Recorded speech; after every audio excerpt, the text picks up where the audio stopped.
ஆட்சியில் பங்கு கோரிக்கை ஒத்துவராது என்று இந்தியா டுடேயின் ரவுண்ட் டேபிள் தமிழ்நாடு கருத்தரங்கில் முதலமைச்சர் மு.க.ஸ்டாலின் தெரிவித்திருப்பது குறித்து தமிழ்நாடு காங்கிரஸ் கமிட்டியின் தலைவர் செல்வ பெருந்தகை நம்மோடு இணைந்திருக்கிறார். அவரிடம் கேட்கலாம். சார் வணக்கம். சார் வணக்கம்.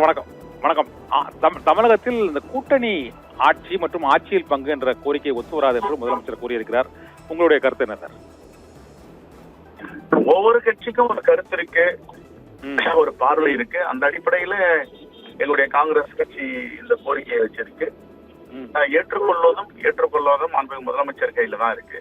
அவருடைய கருத்து அவர் சொல்லியிருக்காரு. இருந்த போதிலும் இதனால் பிரச்சனை உருவாகுமா அப்படின்னு எல்லாரும் எதிர்பார்க்கிறாங்க. இதனால் ஒரு பிரச்சனையும் உருவாகாது. நல்ல முறையில் பேசி தீர்த்துக் கொள்வார்கள். எங்களுடைய அகில இந்திய தலைமையும் முதலமைச்சர் அவர்களும் ரொம்ப இணக்கமாக இருக்காங்க. இன்னும் சொல்ல போனா தலைவர் ராகுல் காந்தி அவர் உற்ற தோழராக உற்ற சகோதராக இருக்கிறார்கள். 2 பேரும் அப்படிதான் பழகி வராங்க.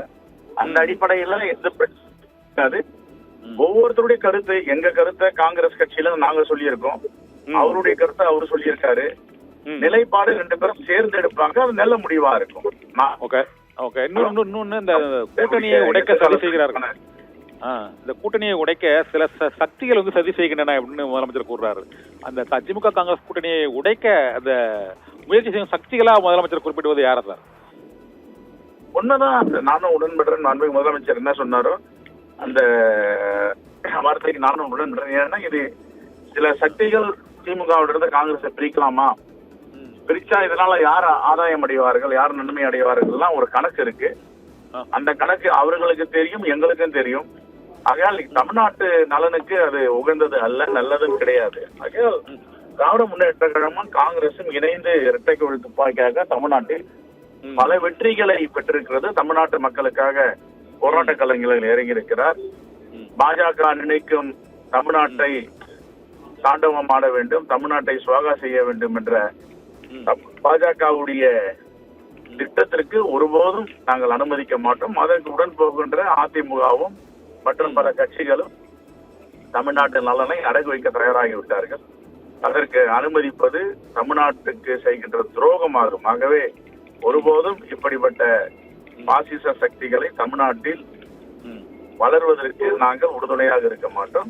2 தலைவர்களும் பேசி, அகில இந்திய காங்கிரஸ் கமிட்டி தலைவரும் அன்பு முதலமைச்சரும் பேசி நல்ல முடிவெடுப்பார்கள். நிறைவா ஒரு கேள்வி சார். செல்வபுரம் சார், நிறைவா ஒரு கேள்வி. இந்த தொகுதி பங்கீடு பேச்சுவார்த்தைக்குள்ள 22ஆம் தேதி அமைக்கப்படும் என்று அறிவிக்கப்பட்டிருக்குது. 22ஆம் தேதி காங்கிரஸ் குழு வந்து பேச்சுவார்த்தை நடத்துமா சார்? நடத்துவோம், கண்டிப்பா நடத்துவோம். ஓகே சார், மிக்க நன்றி சார். தமிழக காங்கிரஸ் கட்சியின் தலைவர் செல்வ பெருந்தகை 22ஆம் தேதி தொகுதி பங்கீடு பேச்சுவார்த்தை குழுவுடன் காங்கிரஸ் குழு பேச்சுவார்த்தை நடத்தி தொகுதி பங்கீடு குறித்து இறுதி செய்யும் என்றும், திமுக காங்கிரஸ் கூட்டணியை பிரிப்பதற்காகத்தான் சிலர் சதி செய்கிறார்கள், அதனால் ஏற்படும் பலன் பாரதிய ஜனதா கட்சிக்குத்தான் என்பது அனைவருக்கும் தெரியும் என்பதால் அதனை நாங்கள் முறியடிப்போம்.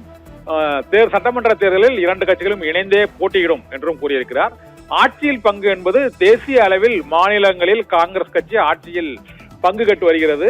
அதே போல தமிழகத்திலும் ஆட்சியில் பங்கு என்பது தேசிய அளவில் காங்கிரஸ் கட்சியின் கொள்கையாக இருக்கிறது. அதை தமிழ்நாட்டிற்கு மட்டும் சுருக்கி அதை பார்ப்பது இயலாது என்றும், முதலமைச்சருடைய கருத்தும் தனது கருத்தும் ஒரே கருத்து தான் என்றும், தொகுதி பங்கீடு பேச்சுவார்த்தை குழுவுடன் வரும் 22ஆம் தேதி காங்கிரஸ் தொகுதி பங்கீடு பேச்சுவார்த்தை குழு பேச்சுவார்த்தையை நடத்தும் என்றும் தமிழ்நாடு காங்கிரஸ் கமிட்டி தலைவர் செல்வ பெருந்தகை திட்டவட்டமாக அறிவித்திருக்கிறார்.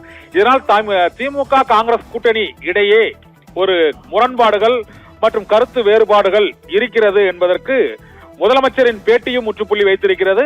இதே போல தமிழ்நாடு காங்கிரஸ் கமிட்டி தலைவர் செல்வ பெருந்தகை சத்தியம் டிவிக்கு அளித்த சிறப்பு பேட்டியிலும் இந்த பேச்சுவார்த்தை தொடரும், கூட்டணி தொடரும் என்பதை மீண்டும் உறுதிப்படுத்தி இருக்கிறார்கள்.